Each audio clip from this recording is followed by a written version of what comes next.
तुझ्या आई बापांनी काय पाप केला असेल म्हणून तू जन्मलाय? हे तू काय आई बापाचे स्वप्न साकार करणार आहेस?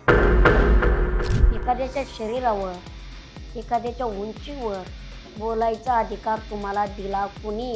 एखाद्या नेत्याच्या विरोधात अशी पोस्ट टाका बरं. चॅलेंज देऊन सांगतो, तुमची चांबडी राहणार नाही अंगावरती. आजही मला घाण घाण कमेंट येतात, पण प्लीज माझ्या आई बापाला बोलू नका ना. मी रागाच्या भरात बोललो, 10 दिवसानंतर आत्महत्या करेल, पण पोलिसांनी ते आरोपी बी सापडवले. मी शेतकऱ्याचं पोरग आहे म्हणून मला ट्रोल करताय. तुमची जयची प्रवृत्ती ना जरा मागे ठेवा. तुमचा 13वा घातल्याशिवाय मी वर जात नाही, काळजी करू नका.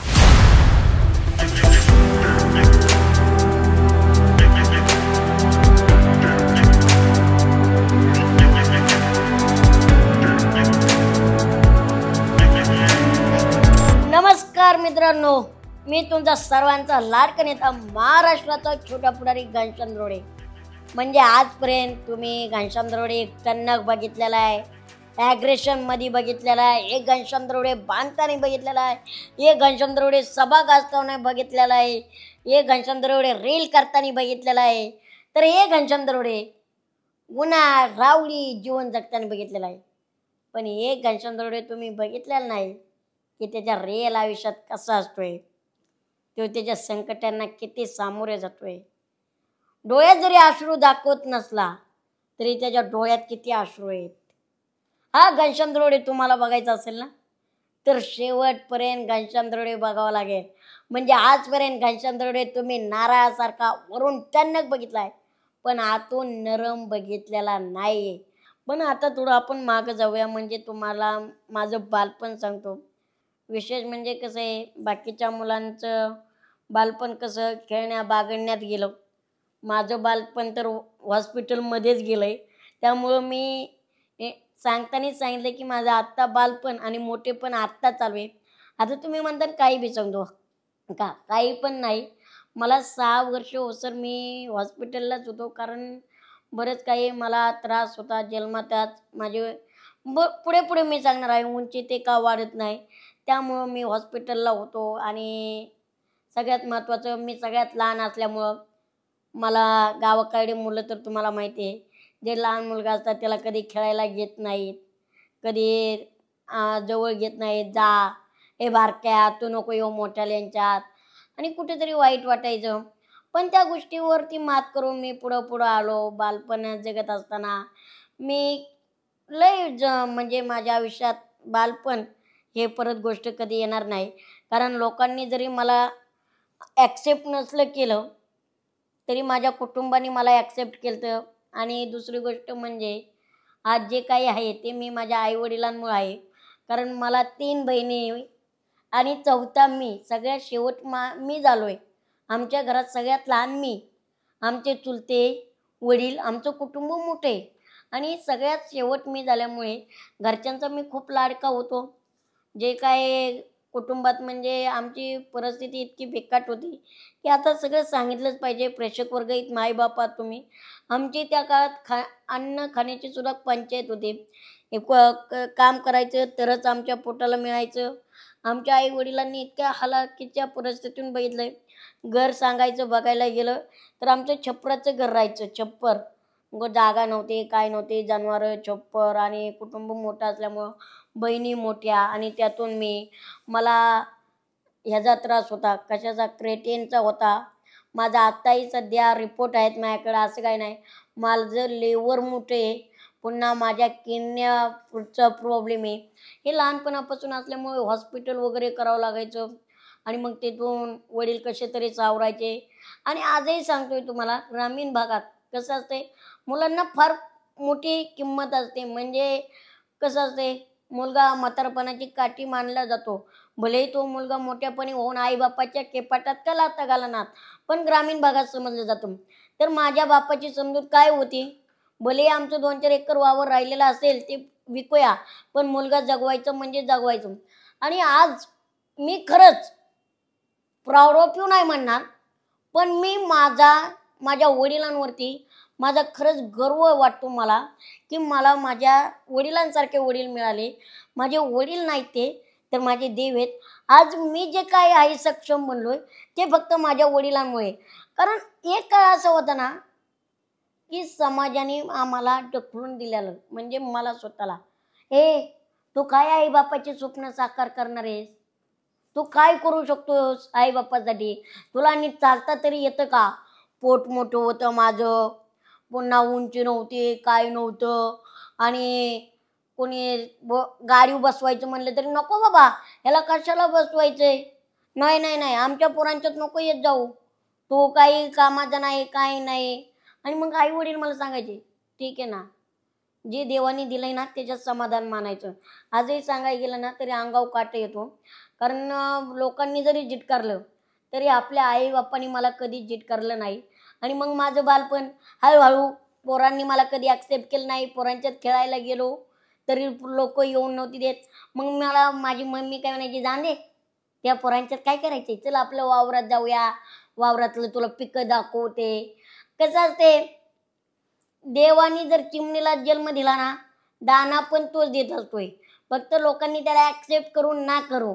या पोरांच्यात मी आज खेळायला नव्हतं गेलो, काय नव्हतं गेलो, मला काय नाही झालं.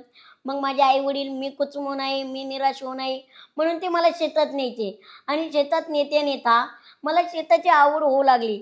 मग कुठे शेतकऱ्यांचे व्यथा करू लागले. माझ्या बापाच्या टाचला, म्हणजे आपली जी टाच असते का त्याला भेगळं बघितले मी, भेगळं. अरे मी वडिलांना म्हणायचो, बाबा इतर पायी कसे असतात, नॉर्मल असतात, हे असतात, तुम्हाला का. माझे वडील रातचे शेतात जायचे, दारे धरायचे, पीक आलं की पिकाचे पैसे होत नव्हते, मग रातोरात रडायचे, टेन्शन. ह्या परिस्थितीतून मी बालपण जगता जगता मोठं पण कधी जगलो हे मलाच नाही कळलं. मला माझं आजारपण 7वीला असल्यावर कळलं. तोपर्यंत मला आजारपण मला कळलं नव्हतं की मला एवढा मोठा आजार आहे. 7वीला असताना आजार कळल्याच्या नंतर मी एकतर ॲक्सेप्ट करत नव्हतो. विषय असा झाला की सगळ्या मुलांची उंची वाढायची, सगळ्यांची मोठमोठे पोरं व्हायचे. जे माझ्या बरोबरची मुलं आहेत आता, जे आमच्या वयाचे आहेत, ते 7वी 8वीला असताना गाड्या चालवायच्या, टू व्हीलर चालवायचे. तर मला त्या काळात म्हणजे सायकलसुद्धा बरेच जमत नव्हते. मी माझ्या आईवडिलांना वारंवार विचारायचो की माझी उंची का वाढत नाही, मी का या पोरांसारखं होऊ शकत नाही, मी का मोठा बनू शकत नाही, माझी उंची का वाढू शकत नाही. पण त्यापर्यंत मला वडिलांनी काही सांगितलं नाही. मला वडील फक्त म्हणायचे, तुझी उंची वाढते, तुझी उंची वाढते, पण पोरांची जर 4 वर्षाला 1 फूट वाढली तर तुझी अर्धा इंच वाढते. पोरांची म्हणजे वर्षाला जर 1 फूट वाढली ना तर तुझी उंची वर्षाला अर्धा इंच वाढते. म्हणजे एवढा फरक होता आमच्या उंचीत. आणि मग नंतर नंतर मला दवाखान्यात न्यायचे. म्हणजे लहानपणी त्याला काय कळत नाही, 5वी 6वी पर्यंत एवढं जरी काही कळत नव्हतं आपल्याला की वडील म्हणायचे चल आज हॉस्पिटलला जायचंय, भेटून येऊया डॉक्टरांना, चल असं करूया तसं करूया. आणि ते मला हॉस्पिटलला वगैरे न्यायचे. नंतर नंतर कळायला लागलं वारंवार हॉस्पिटलला जायचं. मग एक दिवशी माझा कंट्रोल सुटला आणि मग मी वडिलांना विचारलं नेमकं मला झालंय काय, आपण का हॉस्पिटलला जातोय. मी प्रत्यक्षात डायरेक्ट डॉक्टरांना विचारलं, डॉक्टर जे काही खरं खरं असेल ते सिरियसली सांगा की मला काय झालंय, मी का नाही उंची वाढत. लोकांच्या पोरांना टू व्हीलर येत आहेत. कसं आहे, मी एक शेतकरी कुटुंबात जन्मलेला पोरगा आहे. माझ्या आई वडिलांची काय अपेक्षा आहे, माझी काय अपेक्षा आहे. ग्रामीण भागात फक्त एक अपेक्षा असते, म्हणजे शेतकऱ्याला मुलगा कसा पाहिजे असतो, भलेही तो बुद्धीने जरी कमी असला ना तरी शेतात काम करणारा दणगट मुलगा पाहिजे असतो. तो जनावरांचं खायला आणता आलं पाहिजे, पुन्हा त्यांनी धारा काढल्या पाहिजे. मी तर ते काहीच करू शकत नाही. साधं फावडं उचलता येत नव्हतं मला, मागं साधं जनावरांचं शेण सुद्धा वाटता येत नव्हतं. मला या गोष्टीची लाज वाटायची. माझ्यासमोर माझे पोरं एवढे दणादणा काम करतात, आई वडिलांचे स्वप्न म्हणजे साकार करतात, आणि मी का करू शकत नाही. मला शाळेत जायचं म्हणलं तरी वडील सोडवायला यायचे, न्यायला यायचे. मी माझं समतोल नाही का. मग डॉक्टरांनी मला शेवटच्या म्हणजे सांगितलं, मी डॉक्टरांना सांगितलं की मला जे काही असेल ते खरं खरंच सांगा, कारण आता माझी सहनशक्ती संपली. कारण एकीकडे समाज टॉर्चर करायचा, एकीकडे घरचे खरं बोलत नव्हते, एकीकडे पोरांच्याच जायची लाज वाटायची, एकीकडून कुठून असलं ना. सगळ्यात महत्वाचं काय असतो, आपल्याला रोग झालाय ना, तो सगळ्यात महत्वाचा समाजाचा. कारण तेव्हा बुद्धी कमी आहे. आपण आपलं स्वतःचं जगणं विसरतो, आपण समाजाचा विचार करतो. समाज काय करतोय, समाज आपल्याला काय बोलतोय. समाज सारखं बोलायचा, अरे तू जीवनात हे करू शकत नाही, तू तुझ्या बापासाठी लायकीचा नाही, तुझ्या आई बापाने काय केलं, काय पाप, एवढं बोलायचे की तुझ्या आई बापाने काय पाप केलं असेल म्हणून तू जन्मलायस. एवढं घाण घाण बोलायचे की आमची मुलं बघ, आमचा खरा वारसदार, आमची मुलं बघ काही बी काम करतायत. आणि ते म्हणायचे आम्हाला आमच्या मुलांसाठीच जगायचे. आणि माझ्या डोळ्यात गळगळ पाणी. माझ्या 3 बहिणी त्या म्हणायच्या दादा असं नाही तसं नाही. पण त्यानंतर मला मानसिकता माझी संपली. मी घरच्यांना सांगितलं, देवा शपथ मी माझी जगण्याची अपेक्षा राहिली नाही, खरं खरंच सांगा.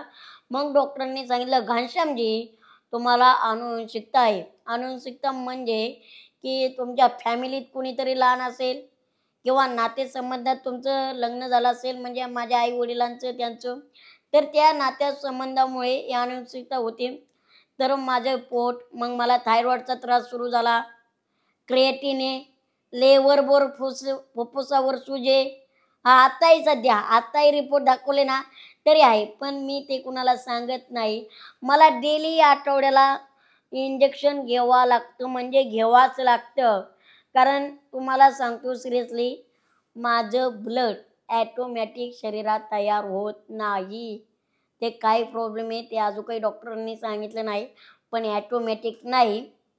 ब्लड शुद्ध करण्यासाठी मला, म्हणजे ब्लड वाढण्यासाठी इंजेक्शन घ्यावाच लागतं दर आठवड्याला, दर महिन्याला मला रुटीन चेकअप करावाच लागतं. तर त्याच्यातून मी संघर्षातून उभा राहिलेलो मुलगा आहे. आणि आज घनश्याम दरोडे तुम्हाला फक्त वरून टणक दिसतो, पण आतून नाही. माझी किडनी डॉक्टरांनी सांगितलेलं आहे, तुमची किडनीचं म्हणजे काय आपण म्हणू शकतो ना, क्रिएटिनमुळे किडनीवर सूज आहे. किडनीला जास्त त्रास देऊ शकत नाही आपण. म्हणजे त्रास म्हणजे काय, क्रिएटिन असल्यामुळं मला नॉर्मल माणसाला क्रिएटिन 1 लागतं, मला पठ्ठ्याला क्रिएटिन 2.5. हा या अभिमानाने मी सांगतोय, कारण मी लई टेन्शन घेत नाही. आणि डॉक्टरांनी सांगितलंय जेव्हा तुमचं क्रिएटिन 3 होईल ना, तेव्हा इथून रक्त काढणार आपण आणि इथं मानेशिर टाकणार, इथून एक काढणार. मग हे शुद्ध प्रकरण करणार, शुद्ध रक्त करणार आपण, आणि मग तुमची लाईफस्टाईल चालू राहणार. पण हे मी का बोलत नाही, कारण मला माझे दुःख सांगण्यापेक्षा लोकांना आपल्याकडून आनंद देण्यात आवडतो. आणि तरी माझ्या घरच्यांनी मला ॲक्सेप्ट केलंय, माझ्या कुटुंबाने ॲक्सेप्ट केलंय. आणि मी, माझ्या आईवडील अजून काही सांगतायत, तू आहे ना, तू आमचा कणा आहेस, तू आमचा आत्मविश्वास आहे, तू लढ, तू जग, आम्ही तुझ्यासाठी काही पण करू. आणि त्यामुळं माझी खरी ताकद जर कोण असेल ना, तर आज माझं बाप, माझी आई आणि माझं कुटुंब माझी ताकद आहे. त्यामुळे सगळ्यांना एक सांगतोय, समाजाला कधी गिनायचं नाही. समाज मरूनही देत नाही आणि समाज जगूनही देत नाही. कारण समाज असा असतो, मेल्याच्या नंतर सुद्धा म्हणतो 13व्याला काहीतरी गोड चांगलं ठेवा. त्यामुळे जे जगायचंय ना, ते आपल्या मनाने, आपल्या स्वतःच्या कर्तृत्वाने जगा. जी लोक, तुम्हाला सांगतो, जी लोक आम्हाला लहानपणी म्हणत होते का तू काही करू शकत नाही, त्या लोकांबरोबर मी आज मोठ्या गाडीत माझ्या बापाला फिरवतोय. आणि ते बी एसीच्या गाडीत फिरवतोय बरं का, काचा फिचा लावून. बावकीला मस्तपैकी हात करतायत काय, आणि त्यांचंच वर त्यांच्या बापासमोर त्यांना गाडीवर बसून नेत नाही. म्हणजे लोकांचं मनाव घ्यायचं नाही. मला हे सांगायचंय, लोकांचं कधीच ऐकायचं नाही. जर मी त्या काळात लोकांचं ऐकलं असतं, डिप्रेशनमध्ये गेलो असतो, तर आज घनश्याम दरोडे कुठंच नसता. जेव्हा या सगळ्या गोष्टी माझ्या बाबतीत घडत होत्या, तेव्हा ट्रोल करणारे जसे सोशल मीडियावर असतात, तसेच गावात बी ट्रोल करणारे होते. काही लोक पॉझिटिव्ह बोलायचे, काही निगेटिव्ह बोलायचे आणि काही लोक खतखत व्यक्त पण करायचे. मला जसं बोलायचे तसंच आईवडिलांनाही बोलायचे.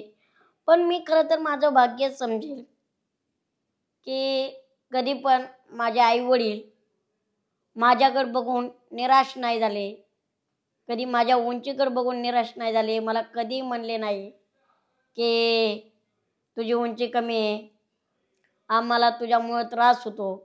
कसं असते, प्रत्येक आईवडिलांना प्रिय हा पुत्रच असतो आणि मग तो मुलगा कसाही का असेना.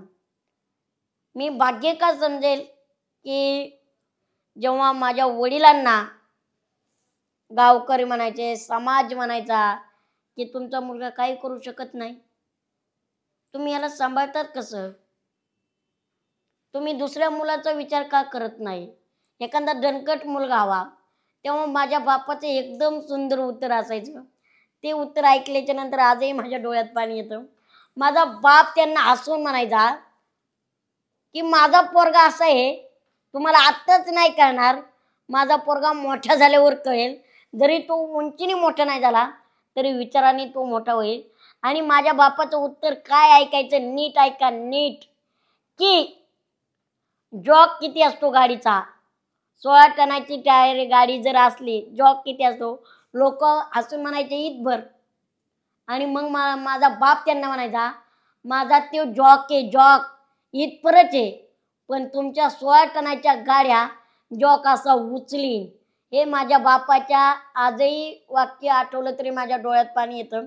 म्हणजे माझा बाप माझ्या उंचीची खतखत व्यक्त नव्हता करीत, तर माझ्या उंचीवर माझा फिदा होता माझा बाप. कारण माझा बाप काय म्हणायचा, तू माझ्यासाठी जॉक आहे, जॉक. कारण तू तुझ्या उंचीने लोक हलवू शकणार नाही, पण तुझ्या विचारांनी लोक नाही, लोकांचे विचार सुद्धा खालणार आणि या महाराष्ट्राला हलायला लावणार. एवढा तर माझ्या बापाचा माझ्यावरती विश्वास होता. आणि माझी आई तर काय, माझ्या आईने एवढं माझ्यासाठी केलंय, म्हणजे आई बापांचं कौतुक किती करावं किती नाही. जे मुलं म्हणतात ना आमच्यासाठी तुम्ही काय केलंय, मी तर सगळ्यात त्यांना सांगेन, तुमच्यासाठी जे कोणी शिकणार नाही ते तुमच्या आई बापाने केलं असतं. त्यामुळं थोडी नाही, जनाची नाही, मनाची ठेवा. आणि आपल्या आई बापाला कधीच विचारू नका की तुम्ही आमच्यासाठी काय केलंय. माझ्या आई बापाने माझ्यासाठी इतकं काही केलंय की आज जो काही घनचंद्रवडे, टणक, कणखर, स्वाभिमानी, ते फक्त माझ्या आई बापामुळे. नाही रे, घनचंद्रवडे लिचिपिचा होता, घनचंद्रवडेला काही नव्हतं, घनचंद्रवडेला समाजाने त्रासलेलं होतं. घनचंद्रवडे एक खुरूट झालेलं झाड होतं, पण त्याला त्याच्या मुळाला पाणी घातलं माझ्या बापाने, माझ्या आईने, माझ्या कुटुंबाने. माझी तर आई काय म्हणायची, मी दुसऱ्या मुलाचा कधी विचार करणार नाही, झाला तरी हाच, सांभाळले तरी हानेच.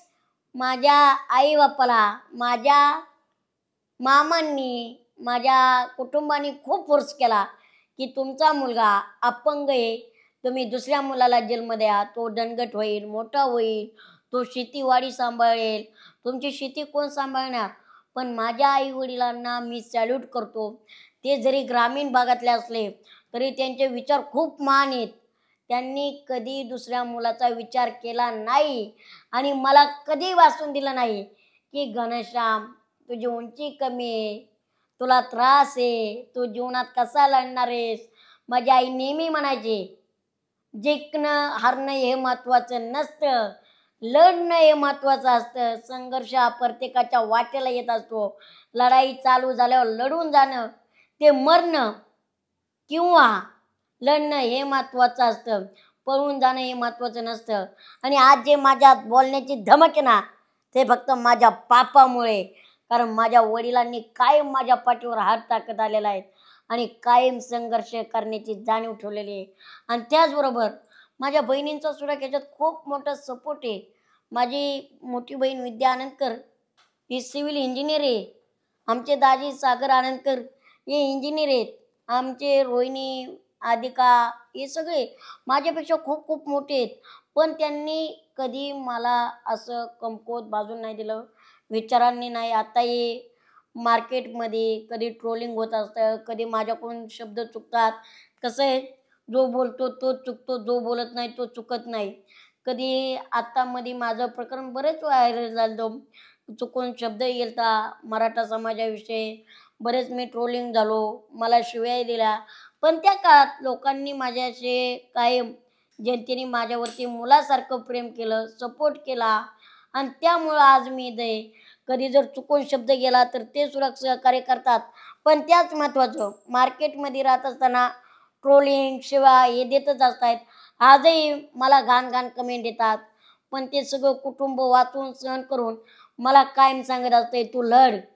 कारण एकच ध्यानात ठेवायचं आहे, माझा बापाने मला सांगितलेलं आहे, कधी बी ध्यानात ठेवायचं. मी गावाकडे आहे, त्यामुळं गावाकडे म्हणे जास्त सांगतात मला की भुकणारे कुत्रे कधी चावत नसतात. त्यामुळं भुकणाऱ्या कुत्र्यांकडे कधी बघायचं नाही, त्यांना बिस्किटं टाकायचं आणि पुढं पुढं जायचं. त्यामुळं आज जे काय आहे ते सर्वस्व माझ्या आईबापामुळे आहे आणि त्यांना मी धन्यवाद देईल.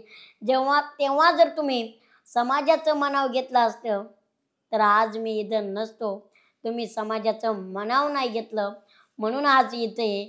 आणि मी प्रत्येकाला आणखीन एक सांगेन, आपल्या मुलांबद्दल कॉन्फिडन्स, आत्मविश्वास हा प्रत्येक आई बापाने बाळगला पाहिजे.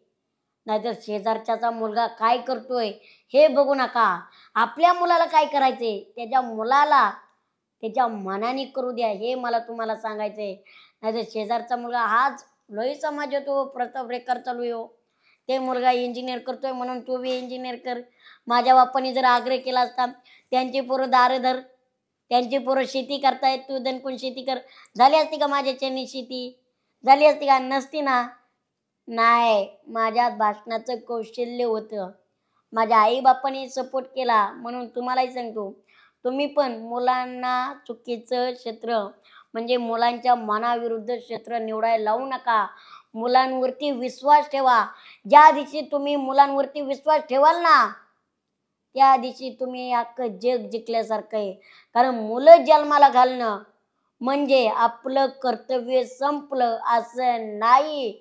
बाप काय म्हणतात, एखादा आम्हाला मुलं झाली, आम्ही मोकळं झालो, तोला पंख फुटले, त्याला त्याच्या मनाने करिअर करून द्या. किंवा काही बापांची समजूत असते, मी सरकारी जॉबला आहे, मग माझाही मुलगा सरकारी जॉबला असला पाहिजे, शेती केली नाही पाहिजे. अरे आमच्या गावात म्हणजे माझ्या घरात कोणी भाषण कला नाही, कोणी राजकारण्यांच्या विरोधात बोललेलं नाही आणि मीच प्रथम बोलतोय. त्यातून माझ्या आई वडिलांनी सपोर्ट दिला आहे. पहिल्या दिवशी तर गावकऱ्यांच्या जेव्हा मी विरोधात बोललो तेव्हा घरी लोक आली, लोकांनी सांगितलं घनश्याम असा बोलतोय तसा बोलतोय. पण माझा बाप म्हणायचा, ठीक आहे, जोपर्यंत मी आहे तोपर्यंत तू लढ, तू सत्याने लढतोय ना, लढ. म्हणजे एवढा विश्वास पाहिजे. आणि मुलांना बी मी सांगतोय, आपल्या आई बापाचं काय अपेक्षा असते, साधी साधी सिंपल गोष्ट आहे ना, तुम्ही तुमचं चांगलं करिअर निवडावा, तुम्ही तुमच्या चांगल्या मार्गाला लागावा, हीच तर आई बापाची अपेक्षा असते. आई बापाला अपेक्षा नसते तुम्ही तुम्ही ढिगभर पैसा आणावा, त्यांना द्यावा, ही अपेक्षा नसते. माझ्या मुलांनी समाजात चांगलं नाव मिळवावा. मला आज खरं अभिमान वाटतो आणि सांगताना मला आज गर्वाने छाती फुलून येते की लोकांची ओळख असेल त्यांच्या बापामुळं, पण आज ओळख आहे माझ्या बापाची त्यांच्या मुलामुळं. म्हणजे आता आमचे वडील जर कुठं तालुक्याला जिल्ह्याला गेले ना तर ते म्हणत नाही मी दत्तात्रय गुलाबराव दरोडे, ते फक्त सांगतात मी घनश्याम दरोडेचा बाप आहे. बाई छाती अभिमानाने फुलून येते, अभिमानाने ऊर भरून येतो. बास काय करायचंय आता, काय करायचं नाही. आपला बाप सांगतोय ना आपली ओळख, हेच लय झालं. बापाच्या ओळखीवर आपल्याला जगायचं नाही, आपल्या ओळखीवर आपला बाप अभिमानाने छाती काढून चालला पाहिजे की भाई मी याचा बाप आहे, का देण्यात ठेवा, याचा बाप आहे मी. म्हणजे बाप ती बाप असतो. मी आजही माझ्याच बापाची ओळख सांगतो, मी दत्तात्रय दरोडेंचा मुलगा आहे तालुक्यात, पण माझा बाप अख्ख्या महाराष्ट्रात सांगतो मी घनश्याम दरोडेचा बाप आहे. हे मुलासाठी पाहिजे. मग मुलांनो तुम्ही बी असंच केलं पाहिजे की तुमच्या बापाने तुमचं नाव सांगितलं पाहिजे. नाहीतर हा तुमचा मुलगा का? नाही नाही, हे नाही आमचं नाही हो, हे नाही नाही, हे दुसऱ्याचं असेल, नाही नाही मी दुसऱ्याचा बाप आहे. हे असं का होतं? कारण आपण वाईट धंदे करतो, आपण कुठेतरी अडकलेलो असतो. हे करू नका, जीवन एकदाचे. आता काही लोक इतके थर्ड क्लास झाले, तरुण पोरं हा थर्ड क्लासच बोलतोय का माहिती का?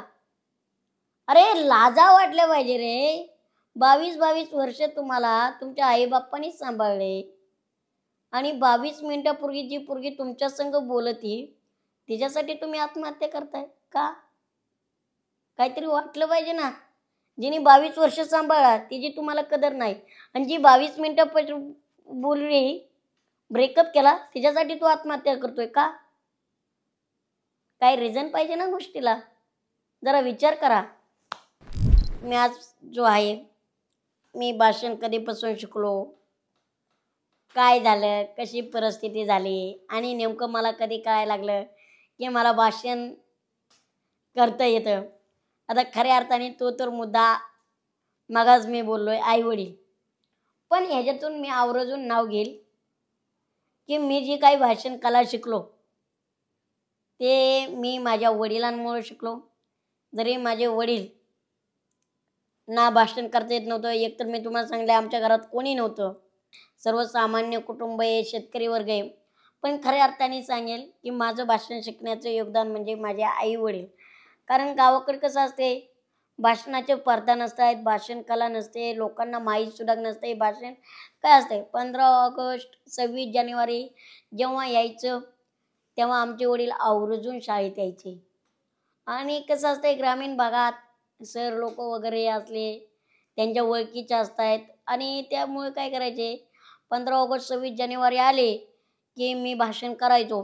पण पहिलं मला खूप भीती वाटायची, कसं बोलणार, काय करणार, लोक हसतात का, आपलं जर चुकून माकून काही चुकलं तर लोक आपल्याला येड्यात काढणार, हे मनात खूप भीती असते. आणि मग आमचे वडील त्या काळात काय करायचे, असे आजूबाजूला बसायचे हळूच, आणि सरांना एक असा खडा आणायचे, खडा मातीतला खडा घ्यायचा आणि सरांना आणायचे. का तर ह्याला उठवा ना, ह्याला बोलायला लावा, थोडकं मोडकं गवाय ना, ह्याला बोलायला लावा. आणि मला तेव्हा वडिलांचा राग यायचा की मला का उठवलंय, मला का बोलायला लावतंय रे बाबा, ची बाबा असं कुठं असते का. माझी आई मला सांगायची, बोल, तू शिक, बोलायला शिकला पाहिजे, कारण उद्याचा संघर्षाचा काळ आहे, तू बोलला पाहिजेस. आणि मग मला वडील 26 जानेवारीला 15 ऑगस्टला मी भाषण करायचो. भाषण करताना छान वाटायचं, घाबरत घाबरत काय ना, तेव्हा काय ते एवढं परफेक्ट तोडकं मोडकं.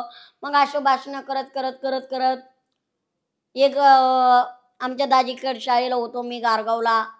तिथं शाळा चालू असल्यामुळं मला असा नाद बी लई फिरायचा. मला पहिल्यापासून ट्रॅव्हलिंगचा वगैरे नाद आहे, आवड आहे. आणि मग मी एक दिवस दाजींच्या कारखान्यावर गेलो. राहुल दादा जगताप यांचा कारखाना आहे, स्वर्गीय कुंडलिकराव जगताप हे असताना आम्ही त्यांना तात्या म्हणायचो. तात्या खूप प्रसिद्ध व्यक्तिमत्व आमच्या तालुक्यात. आणि मग त्यांच्या कारखान्यात गेलो, भेटलो. सभा होती. सभा होती म्हणल्यावर मी एवढं तयार होतो की भाई आपल्याला भीतीच वाटत नव्हती. कुणाला नडायची, कुणाला भिडायची, असं डायरेक्ट धडमधम. खोटं कधी बोललो नाही, जे बोलायचं ते खरं बोलायचं, कुणाला भ्यायचं नाही. कारण शेतकरी पुत्र त्या खाद्य बघितलेले आहेत. आणि त्या काळात आजूक बी आमच्या गावाला रस्ता नाही, पाण्याचे प्रश्न, विजेचे प्रश्न. आणि मग मला शेतकरी म्हणले, घनश्यामजी तू बोललाच पाहिजे, तुला बोलायचा अधिकार आहे, तू का मागं राहतोय, तू बोल. मग मी डायरेक्ट त्या सभेत बोललो, जे काय बोललो. आता लोकांना नेत्यांच्या विरोधात बोलल्याच्यामुळं करिअर संपतं लोकांचं. बऱ्याच लोकांचं असं आहे, मोठ्या नेत्यांना बोलल्यामुळं करिअर संपतं. पण माझं भाग्य असं आहे की मी नेत्यांना बोलल्यामुळं माझं करिअर झाले. मी कधी त्या नेत्यांना विसरू शकणार नाही, आणि ते नेते पण मला अजिबात विसरत नाहीत. म्हणजे मग मी बबनराव पाचपुते साहेब यांच्या विरोधात बोललो. स्वर्गीय कुंडलिक तात्या हे असताना त्यांचाही सपोर्ट होता. आणि मग बबनदादा नेमकेच आमदारकीला उभा राहिले होते आणि भाषण झालं. त्यानंतर माणूस म्हणतो ना, कावळा बसवान फांदी तुटावा. मी बोललो इकडंच मरून इकडं उचलला, तिकडं टाकला, तिकडून इकडं, शेतकऱ्यांचा विकास नाही, यांना का निवडून द्यायचं आहे. आणि ते बोलल्याच्या नंतर इलेक्शन ते झालं. मग 2 वर्षांनी मीडियाने क्लिप व्हायरल केल्या. घनश्याम दरोडे बोलल्यामुळं बबनदादा पळले, घनश्यामने असं नव्हतं बोलायला पाहिजे, एका चिमुरड्याने मोठ्या नेत्याची खिल्ली उडवली.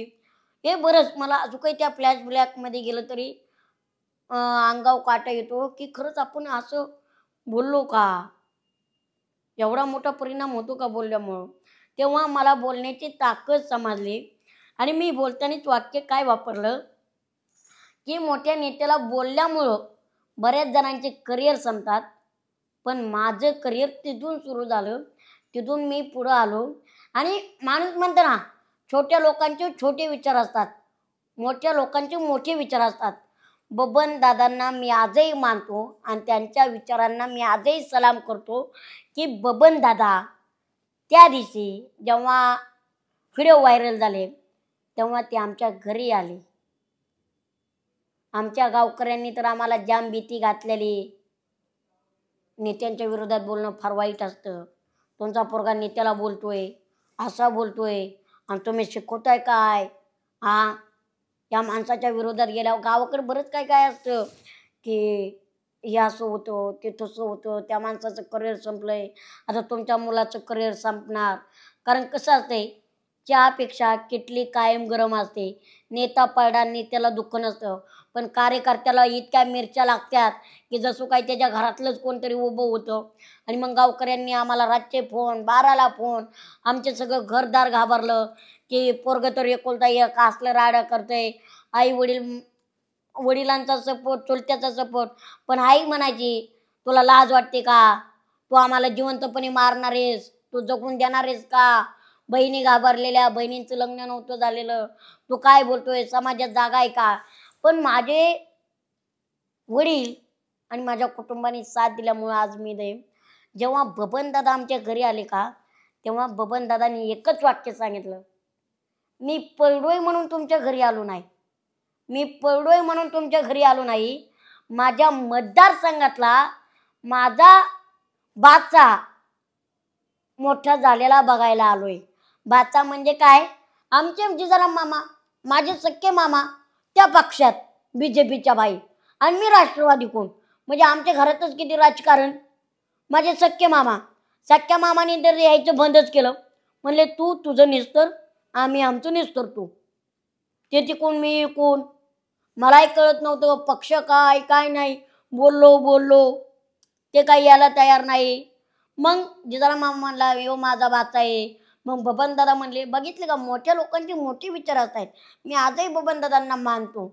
आणि मग ते आल्याच्या नंतर मला भेटले, त्यांनी सांगितलं घनश्याम मी पळडो याच्यात मला दुःख नाही, पण तू मोठा झालास ह्याच्यात मला अभिमान आहे.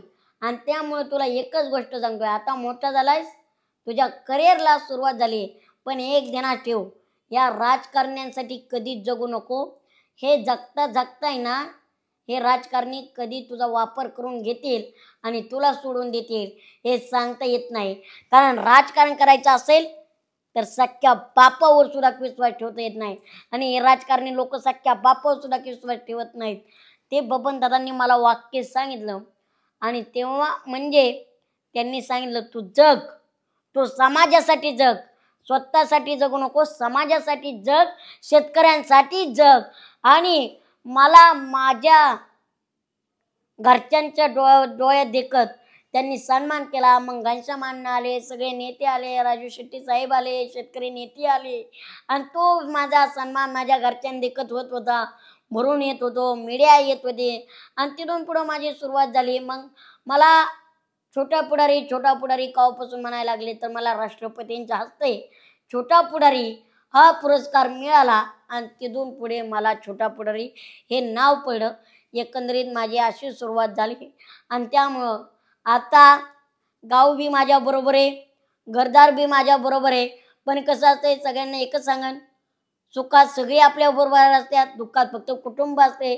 पण त्यावेळी मी कुणाचा कधी विचार केला नाही, मी कधी मारण्याला घाबरलो नाही, कधी कशालाच घाबरलो नाही. त्यामुळे आजही मी इथंच आहे. आणि दुसरी महत्त्वाची गोष्ट, एवढंही करत असताना आजही मला रोज धमकी येतात. आता तुम्ही म्हणता ना आता बोलतोय म्हणल्यावर काही फेक बोलतो का? माझ्याकडे आत्ताही ना तुम्हाला दाखवायचं म्हणलं तर माझ्याकडे कॉल रेकॉर्डिंग सुद्धा काही. मला आत्ताच एक धमकी आलती. म्हणजे शिंदे गटाचे संजयजी गायकवाड साहेब यांच्या विरुद्ध मी विरुद्ध बोललो नव्हतो, पण सत्य बाजू मांडली. सत्य बाजू अशी मांडली की त्यांनी त्या भाजीवाल्या मुलाला मारलं, डाळ आंबूस दिली म्हणून. आणि आंबूस डाळ दिल्याच्या नंतर त्याला मारलं. ठीक आहे ना, हाणलंही पाहिजे. म्हणजे जर आपल्या जीवावर कोण उठत असेल तर त्याला तुम्ही 100% मारा. हा ना, तो तुम्हाला अधिकार आहे, मी त्याबद्दल म्हणत नाही. पण हे गोष्ट बघा ना, आज प्रत्येक मतदारसंघात कुठेही जा, रस्ते खराब आहेत, पाण्याची सोय नाही, स्वच्छता नाही.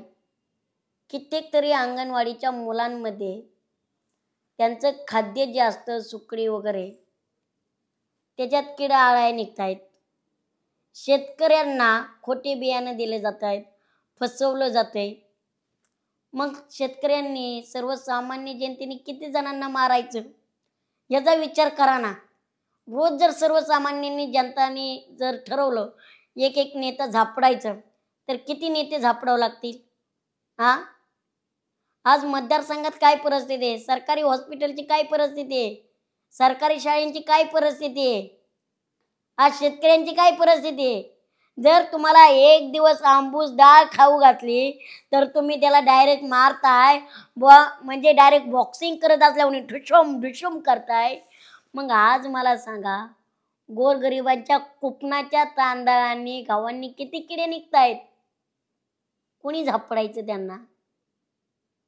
याला उत्तर आहे का नाही? हा, बरं आपल्या महाराष्ट्रात प्रथा कशी आहे, बाप मेला त्याचं दुःख नाही, नेता जगला पाहिजे. म्हणजे बाप इकडे याला मारतोय, बाप मरतोय, बापाचं दुःख नाही, नेता जगला पाहिजे. आई मजुरीने जाते, त्याचं दुःख नाही, नेत्याची बायको मोठी झाली पाहिजे. का? मग मी हेच बोललो, मी चुकीचं काहीच बोललो नाही. संजय गायकवाड साहेबांना सुद्धा चुकीचं काही बोललो नाही.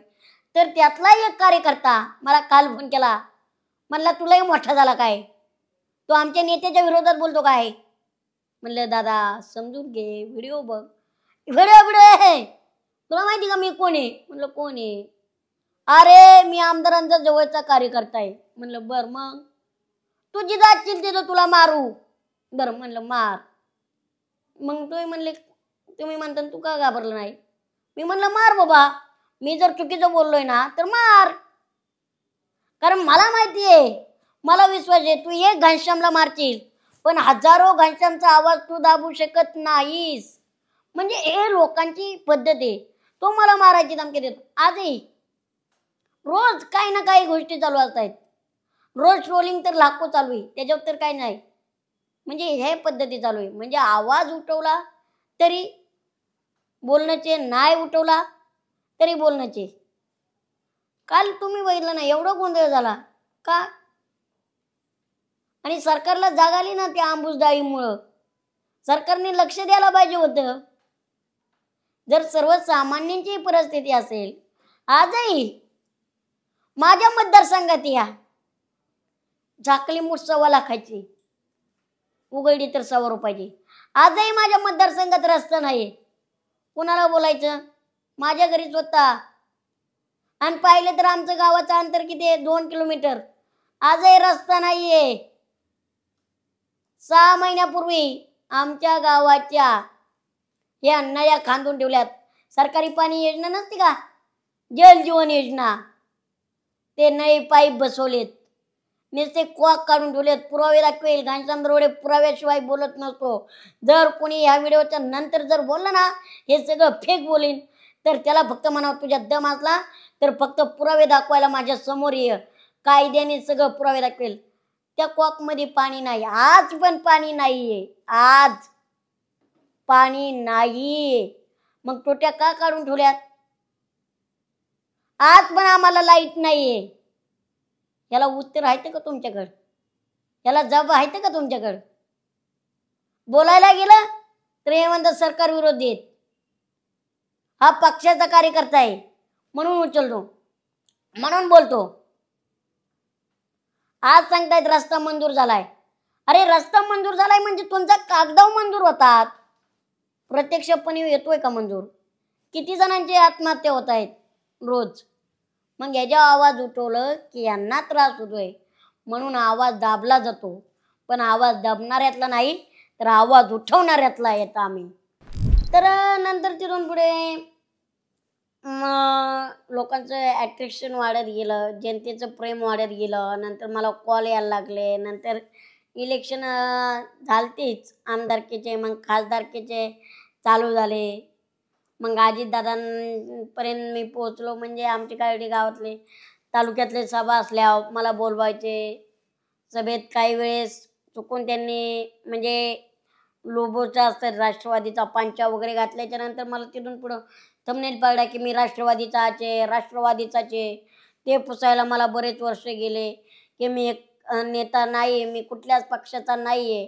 नेता नाही म्हणण्यापेक्षा मला कुठल्याही पक्षात जायला आवडलं नाही, कारण मला शेतकऱ्यांसाठी काम करायचं होतं. आणि आजही मी तेच ठाम मुद्द्यावे की मी शेतकऱ्यांसाठीच काम करतोय, शेतकऱ्यांसाठीच जगतोय आणि शेतकऱ्यांसाठीच जगणार. पण यांनी जर काम करता करता जर भाग पाडलं तर मला तेही पण करावं लागेल. दुसरी महत्त्वाची गोष्ट, मग शरद पवार साहेबांबरोबर सगळ्यांबरोबर बैठका व्हायला लागल्या, भेटायला लागलो. आजही आमचं चांगलं रिलेशन आहे.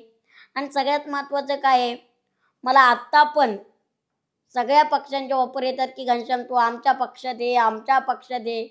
पण नाही, मला पक्षात जायचं नाही, मला पक्षासाठी काम करायचं नाही, तर मला जनतेसाठी काम करायचं आहे. आज घनश्याम दरोडे जो दिसतोय ना तो तसाच आहे. म्हणजे आज एकही नेता म्हणू शकत नाही की तू आमच्यामुळेच, आणि एकही पक्ष म्हणू शकत नाही की तुला आम्ही मोठा केला आहे. आम्ही उलट पक्षाला सांगू शकतोय तुमचे नेते आम्ही निवडून दिलेत. ही आमची एवढी ताकद आहे. आज घनश्याम दरोडे इतका धुतल्या तांदळाचा आहे की त्याच्यासारखं शुद्ध चारित्र्य कुणाचं नसेल. त्यामुळं मला कुठल्याही पक्षात जायचं नाही. आणि दुसरी गोष्ट, जनतेचं प्रेम मिळतंय. सगळ्यांना माहिती आहे घनश्याम दरोडे एक शेतकरी पुत्र आहे. तो काही टाटा बिर्ला नाही, अंबानी नाही आहे, त्याचा काही सोन्याचा चमचा घेऊन जन्माला आलेला नाही आहे. कुठे कार्यक्रम वगैरे असले तर ते डिझेलला वगैरे ते सगळं आमचे वडील बघतात, आई वडील बघतात. तेच आमचं कार्यक्रमाचं नियोजन करतात. मी जातो, ते काय करतात काय नाही हे मला माहीत नाही, पण ते सगळं शेड्यूल वगैरे बघतात. तेच सांगतात की घनश्याम इकडं तिकडं. मग मी आजही वडिलांचा शब्द म्हणजे त्यांचा शब्द असतो. त्यांनी सांगितलं नाही इथं जायचं आहे, इथं जायचं आहे. मग हे मोठे शो वगैरे जे असतात ते आमची बहीण वडील हे मिळून बघतात. आणि सगळ्यांना माहिती आहे मी एक शेतकरी कुटुंबातून आहे. त्यामुळं आर्थिक जीवन हे जर बघवायचं असेल तर शेतीला हा पण व्यवसाय आहे. आपण छोटा मोठा करून, आणि जे आपल्याला लोकांसाठी जगायचं ठरवलेच आहेत तर आम्ही लोकांसाठी बी जगतोय. आणि लोक पण आमच्यावर इतकं प्रेम करतायत जनता की मला वाटलं नव्हतं की एका शेतकरी पुत्राला एवढं मोठं लोक डोक्यावर घेतील, त्याला त्याच्या मनात जागा देतील. आज पण जनता एवढं प्रेम देते त्यांचं मी कायम ऋणी, कायम म्हणजे कायम. कारण कधी मार्केटमध्ये राहायचं म्हटलं ना तर मी पहिल्यांदाच विचार केला की कधी मध्ये शब्द चुकतो, पण तुम्ही नकळतपणे तो घेतात, तुमचा मोठा मुलगा भाऊ म्हणून सोडून देतात, तर खरंच मनापासून ऋणी. माझी पवार साहेबांबरोबर पहिली भेट 2016ला झालती.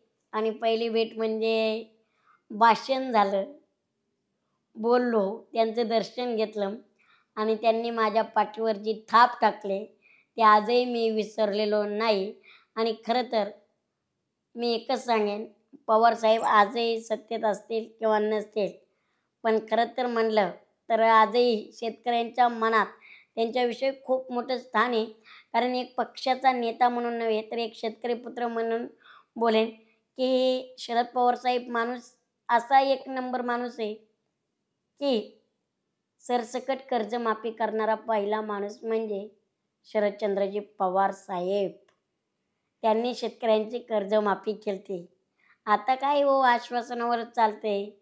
आत्ता जरी मी पवार साहेबांबद्दल बोललो, आता तुम्ही म्हणता लगेच हा राष्ट्रवादीचा झाला का? नाही, मी ना अजितदादाचा आहे, ना पवार साहेबांचा आहे, ना मी कुठला पक्षाचा आहे. घनश्याम दरोडे स्वतःच्या मर्जीचा मालक आहे, हे देण्यात ठेवा सगळ्यांनी. घनश्याम दरोडे कुणासाठी बांधील नाही. घनश्याम दरोडेला जर विरोध करायचा, मी ज्याला विरोध करेन, मी शेतकऱ्यांसाठी उभा राहील.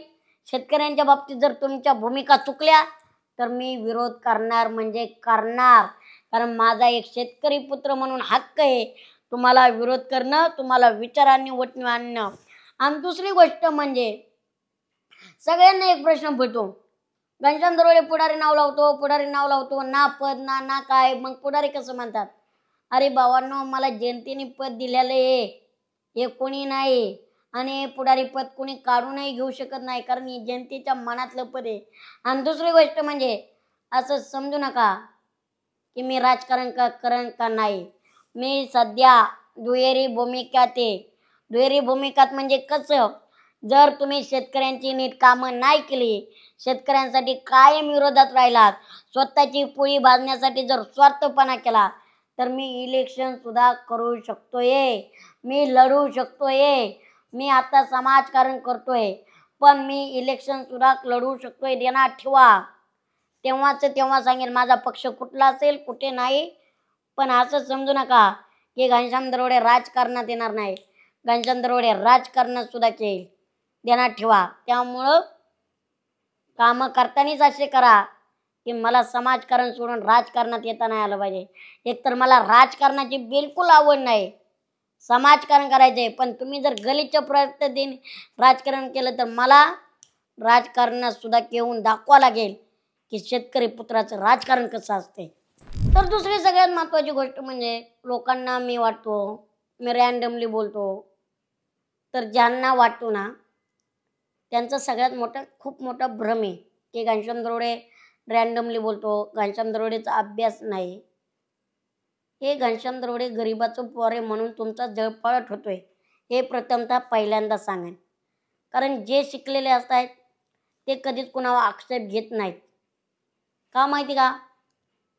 आज अंबानी असतील, सचिन तेंडुलकर सर असतील, त्यांचं शिक्षण किती झालंय? शिक्षण म्हणजे नुसतं पुस्तकी ज्ञान नव्हे, शिक्षण हे अनुभवातून घेता येतंय. आणि तुमच्या माहितीसाठी सगळ्यांसाठी सांगतो, माझं ग्रॅज्युएशन झालंय आणि मी शिकत असताना सुद्धा मी जिल्हा परिषद प्राथमिक शाळा टाकळी लोणार इथे शिकलोय. 10वी आमच्या हायस्कूलला शिकलोय. ग्रॅज्युएशन आमच्या तालुक्याला केलेलं आहे. त्यामुळं घनश्याम दरोडे हा अडाणी नाही. आणि घनश्याम दरोडे प्रत्येक गोष्टीचा अभ्यास करून बोलतो. आणि तुम्ही बरोबर आहे, माझ्यावर लक्ष ठेवून असतायत. मी शब्द दिलेला आहे की मी कलेक्टर होणार आहे. बरेच जण मला कमेंटमध्ये विचारतात, कलेक्टर होणार होता, त्याचं काय झालं?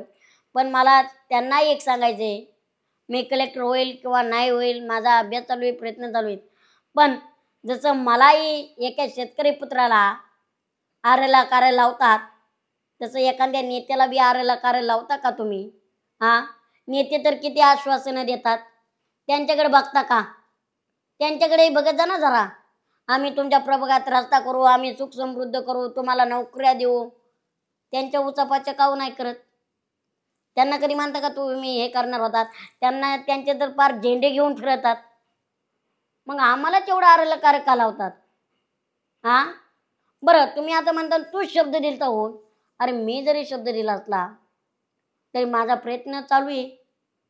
तुम्हाला वाट बघवत नसेल तर त्याला आम्ही काही करू शकत नाही ना. प्रयत्न चालू आहे. बरं, माझं दोन्ही क्षेत्र चालू आहे. इकडं कला क्षेत्रही चालू आहे, इकडं अभ्यासही चालू आहे, दुसरे कामं चालू आहे, सिनेमे चालू आहेत माझे. मग जर तुम्ही ॲक्सेप्ट करा ना कुठेतरी, मला कुठेतरी समजून घ्या. आता बाकीच्यांच्या पोरांची स्वप्न असतात, ठीक आहे, ते सोशल मीडियाला येऊन नाही सांगत की आम्ही नोकरी भरती होऊ, आम्ही पोलीस होऊ, आम्ही मोठे अधिकारी होऊ, आम्ही इंजिनियर होऊ. तुम्ही होत नाहीत, मग तुम्ही हार मानता का? मग एवढं आम्हालाच का दात लावताय ना. तर आता माझ्या प्रवासाबद्दल सांगतो. म्हणजे शिक्षण झालं. आता दुसरा विषय म्हणजे अभिनय क्षेत्रात मी पहिला माझा आयुष्यातला सिनेमा 2016ला केला. मी येतो या सिनेमाचं नाव आहे म्हणजे माझं भाग्य समजेल. पहिला सिनेमा हा माझ्या आयुष्यावरती झाला. त्याच्यात मला काही अनुभव नव्हता, काय नव्हता आणि ग्रामीण भागात सिनेमा झाला. शेतकऱ्यांवरती होता, सर्वसामान्य जनतेवरती होता. शेतकऱ्यांच्या व्यथा होत्या. प्रत्येक जणांनी खूप सपोर्ट केला. त्याच्यानंतर बरेच जणांनी मला संधी दिली सिनेमात काम करण्याचे. मग मी निवडून केला, मुसंडी केला, पुन्हा टॅलेंटवर कॉलेजच्या दारी केला, भावी आमदार केला, पुन्हा शिट्टी वाजली रे तर शो करतोयच आता, बिग बॉस केला, बरेच जण केले, 10-15 सिनेमे केले, एवढंही मला आठवत नाही. आणि मग कसं ते दरवर्षी सिनेमे रिलीज होतात, ते चालतात. मग त्यामुळं बिग बॉस केला आणि बिग बॉसचा तर अनुभव खूप वेगळा होता. पण काय होत बिग बॉस केला, कसं केला तर तो तुम्हाला सांगतो थोडक्यात.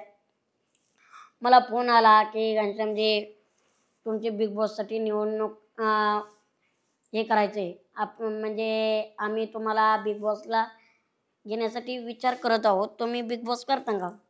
मेन म्हणजे मला आधी तर वाटलं तर काहीतरी फेक कॉल असेल. काही मी पहिल्यांदा काय लई महत्त्व दिलं नाही कॉलला. चला बाबा कोणीतरी आपली कॉमेडी करत असेल. कारण तेव्हा बिग बॉस होता.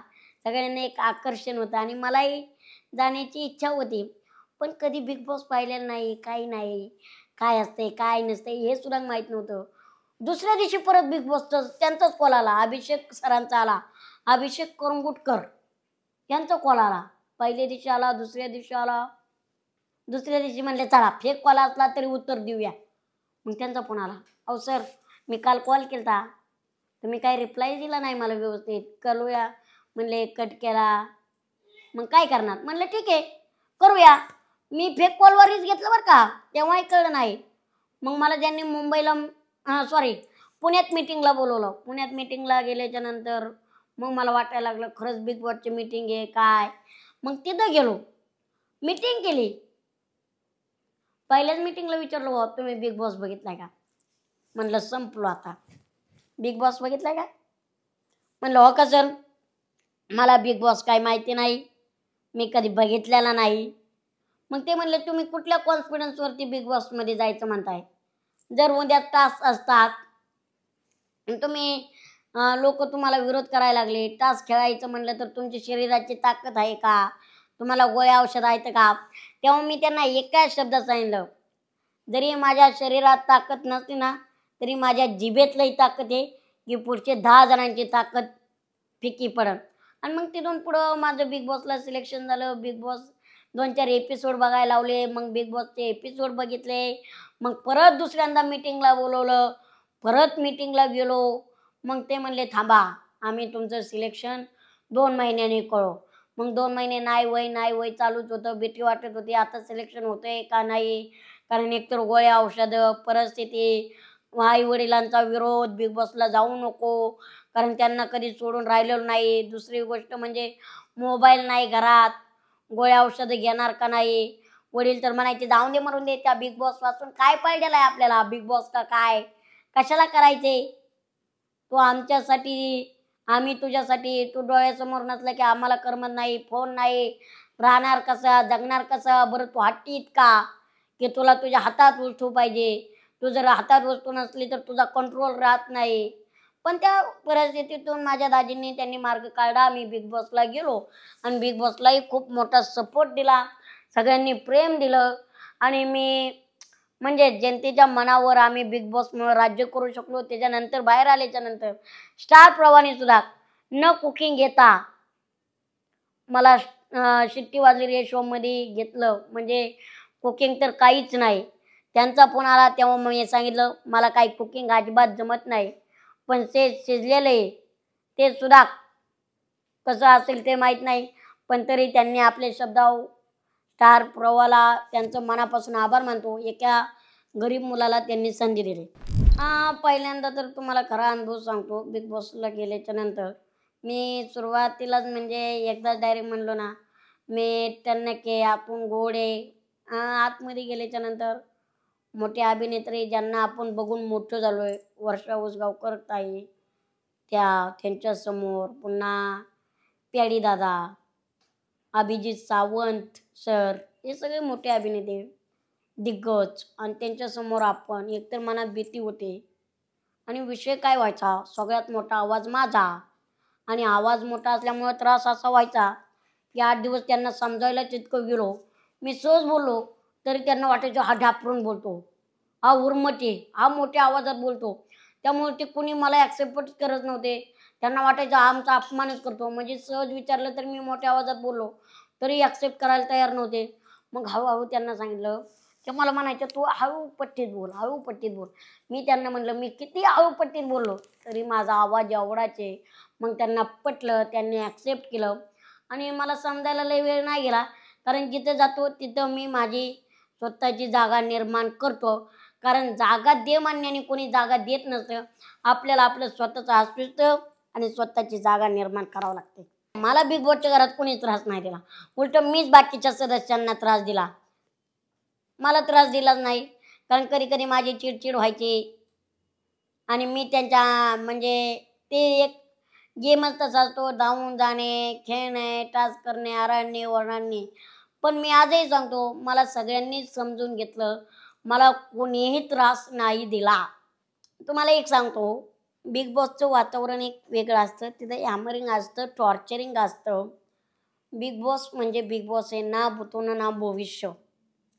त्यामुळं जान्हवी इतरांसंग कशी वागते, एकतर ती तापट स्वभावाची आहे, खूप म्हणजे खूप भयंकर, म्हणजे सांगू शकत नाही इतकी तापट आहे. भांडखोर तर थोडीशी आहे भांडखोर.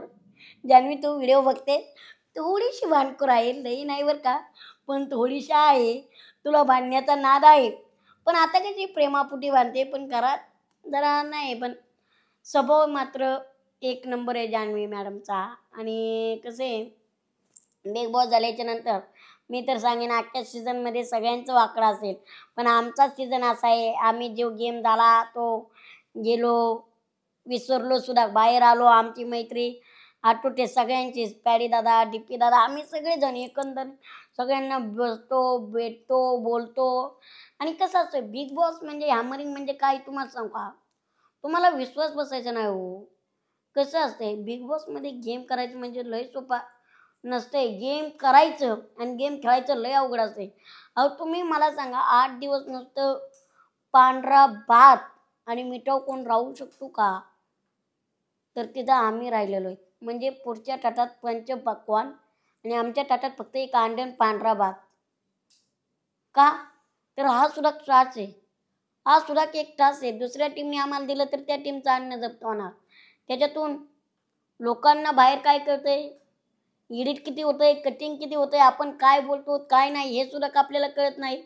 म्हणजे आता जर निक्कूची माझी भांडणं झाली, जान्हवीची माझी भांडणं झाली, तर पुढच्या 1 तासाने जर आम्ही एकत्र ताटात जेवायला बसलो तर तुम्हाला काय वाटणार, हा किती पलटी मारतोय. पण त्या 24 तासात काय काय घडलेलं असतं ते आम्हाला सुद्धा माहिती असतं, पण बाहेर किती येतं हे आम्हाला माहिती नसतं. मग जेव्हा शनिवार रविवार रितेश चढांची चावडी होते, आता तुम्ही सांगा मागच्या आठवड्यात काय केलं हे आपल्याला सांगता येईल का, आपण काय बोललोय. तर तेव्हा जर आपण म्हणलं ना असा प्रकार झाला, तर रितेश सरांनी विचारलं नाही सर असं नाही, तर तुम्हाला वाटतं काय खोटं बोलतोय एवढा का, परवा दिवशी असं बोललाय आणि आज असं बोलतोय. म्हणजे हे वेगळे हॅमरिंग असतं, हे लक्षात राहत नसतं. आणि बाहेर काय येते, आपण ती सिच्युएशन काय आहे, परिस्थिती काय आहे आणि बाहेर तुमच्या समोर काय येते हे माहीत नसतं. हे सगळ्यात महत्त्वाचं असतं. आणि जान्हवी मुळात स्वभावाने खूप भारी आहे, फ्रेंडली आहे, मैत्रीचं नातं खूप भारी जपते ती, हळव्या मनाची आहे, पण बोल भिडू आहे. शब्दाने जरी कडवटपणा असला तरी आतून गोडवाला आहे. आणि कसं आहे जान्हवी मॅडमचं आमचं एकदम क्लोज रिलेशन आहे. बिचारी माझ्यासाठी माझ्या वाढदिवसाला मुंबईहून श्रीगोंद्याला आलती एका फोनवर, की भावा मी तुझ्या बड्डेला येणार म्हणजे येणार, प्रवास करत सहकुटुंब सहपरिवार. मग तुम्ही सांगा कोण करतो एवढं. हा ठीक आहे गेम आहे, सगळे चुकतात, असं कोण नाही, माणूस आहे हा चुकीचा पुतळा आहे, माणूस हा सर्वज्ञ नसतोय.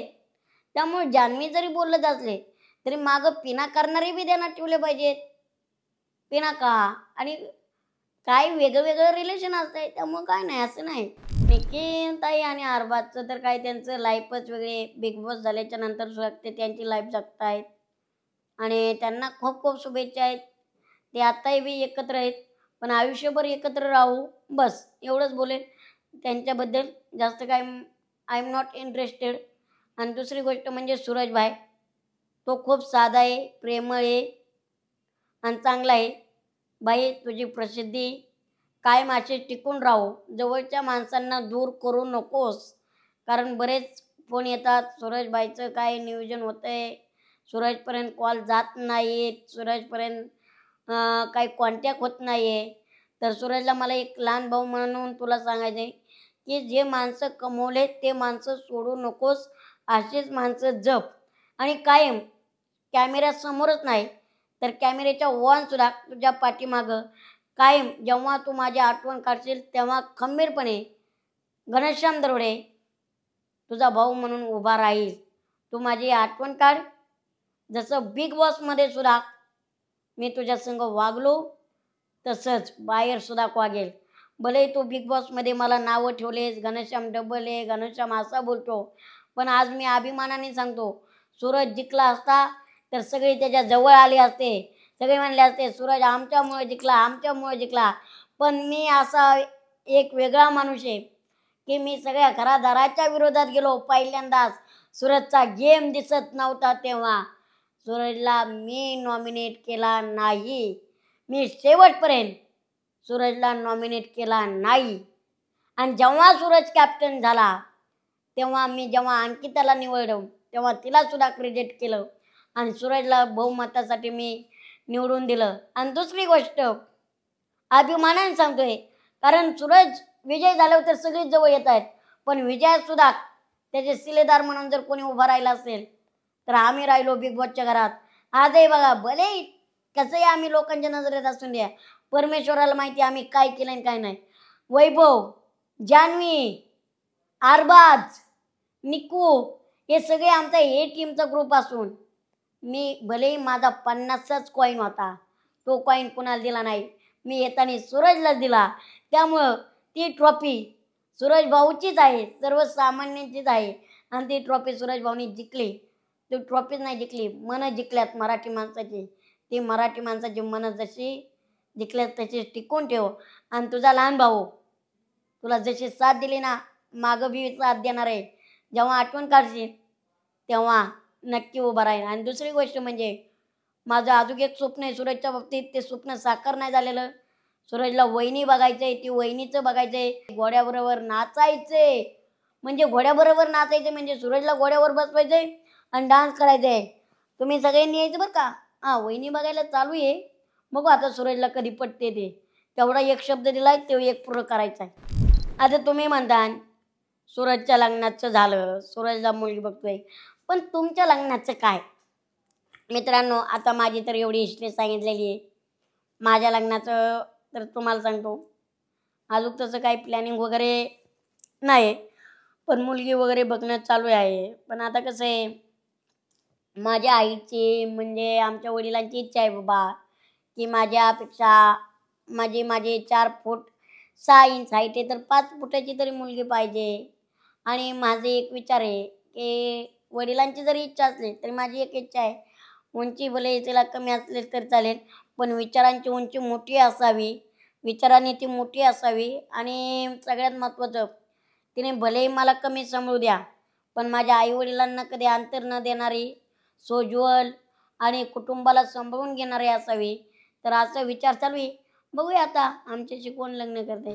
हे झालं माझ्या लाईफ विषय. पण आता तुम्हाला सगळ्यात महत्त्वाचं सांगतो, म्हणजे जीवन जगत असताना खूप त्रास होतो. काय त्रास होतो? आपण एखादं चांगलं काम केलं तर लोकांच्या टिपणे इतके असतात की आता मागच्याच आठवड्यातलं बघा ना, माझ्यावर काय टीका होत आहेत. मला जिवंतपणे मारलं जातंय, घरच्यांविरुद्ध बोललं जातंय, माझ्या कुटुंबाला बोललं जातं, आमच्या घरच्यांना फोन केले जातात, हा मुलगा असा कसा आहे, काय आहे. आमच्या आईबापाची इज्जत वळली जाते, आम्हाला किती त्रास होतो ट्रोलर्सवाल्यांना. आत्ता काही व्हिडिओ जर बघितले तर त्याला कमेंट येतात, तुला असं वाटत नाही का, असं वागताना तुला थोडी परमानाची नाही जनाची वाटत नाही का. बरं आम्ही काय करतो, कुणाच्या आबरूशी खेळतो का कुणाच्या जीवाशी खेळतो काय.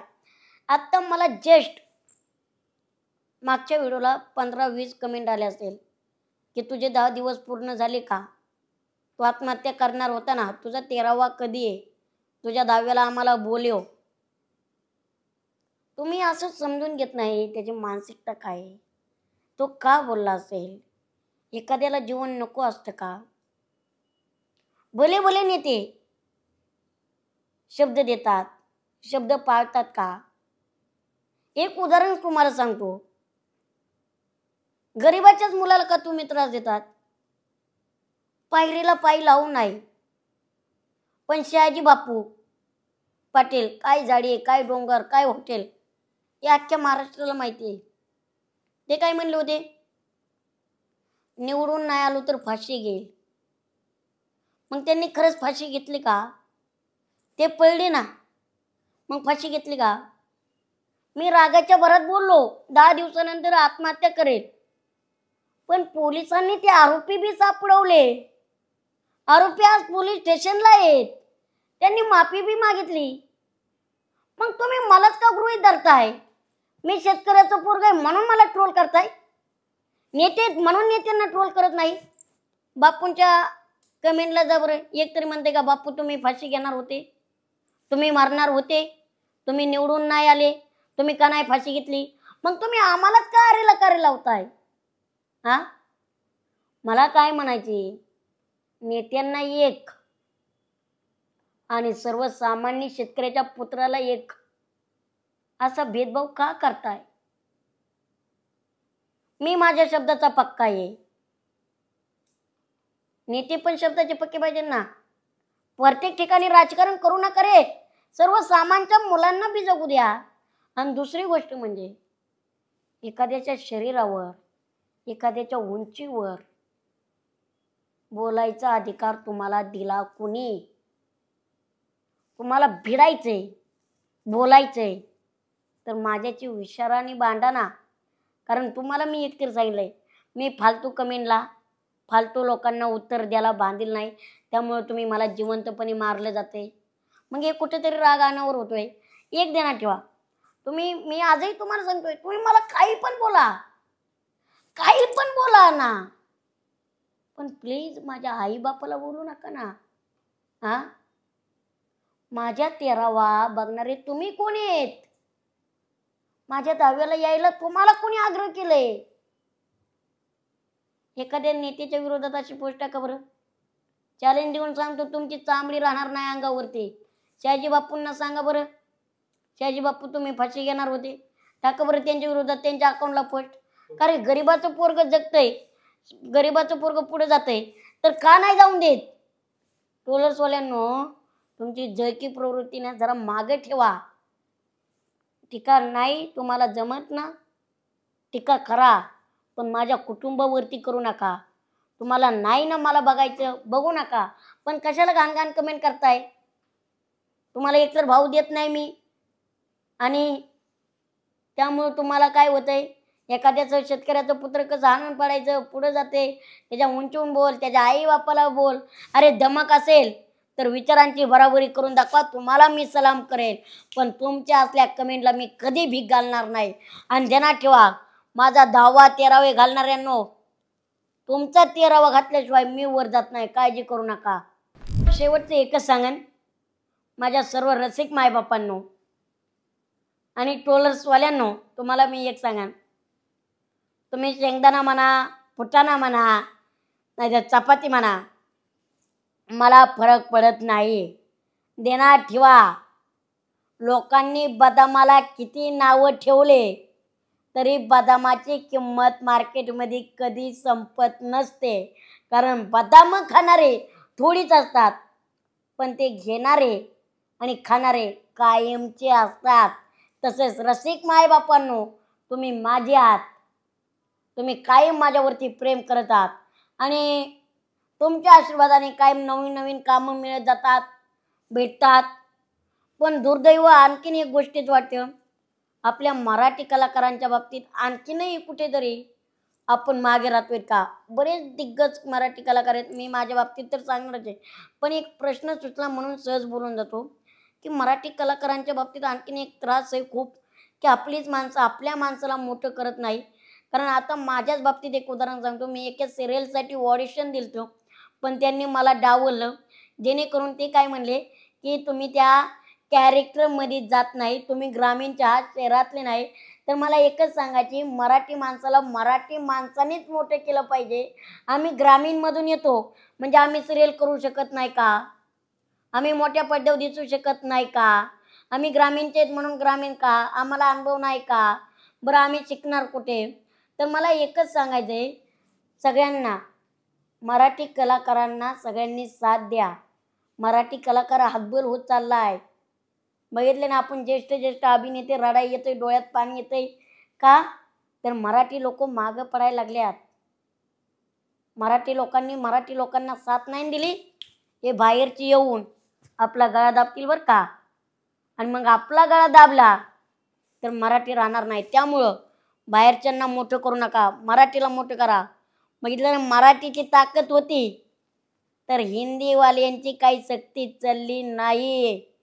हिंदी असावी, माझा भाषेला विरोध नाही, पण पाचवीच्या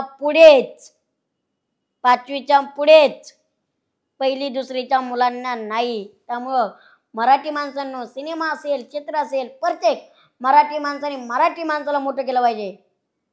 खरेदी करताना मराठी माणसाकडूनच खरेदी करा, बाहेरच्यांना मोठं करू नका. हे ध्यानात ठेवा. आणि जळणाऱ्यांनो, तुम्ही असंच जळत राहा. तुम्ही प्रगती नका करू, काय नका करू. उलट मी तुमच्या बाबतीत लय खुश आहे. लोकांना आपल्या लाईफमध्ये बघायला टाईम नाही. तुम्ही माझी रोज लाईफ बघताय, प्रोफाईल बघताय, ठीक आहे. अशी तुम्हाला मी खूप खूप शुभेच्छा. कारण चांगल्या रस्त्याला गतिरोधक आणि प्रगती करणाऱ्याला विरोध नसेल तर त्याची प्रगती होऊ शकणार नाही. तुम्ही काही असेच मुंकत राहा, मी तुमच्याकडे दुर्लक्ष करील. आणि तुम्हाला ते सांगितलेलंच आहे, ज्यांना ज्यांना आमच्या 13वी याची अपेक्षा आहे, तुमचा 13वा नाही, तुमच्या खानदानाचा 13वा केल्याशिवाय आम्ही जात नाही. त्यामुळं कमेंटमध्ये विचारायचं नाही 10वा कधी 13वा कधी, कळलं का? जय हिंद, जय महाराष्ट्र. आणि काही चुकलं असेल तर माफी असावी. आणि तुम्हाला कसा वाटला आजचा व्हिडिओ नक्की कमेंट करून सांगा.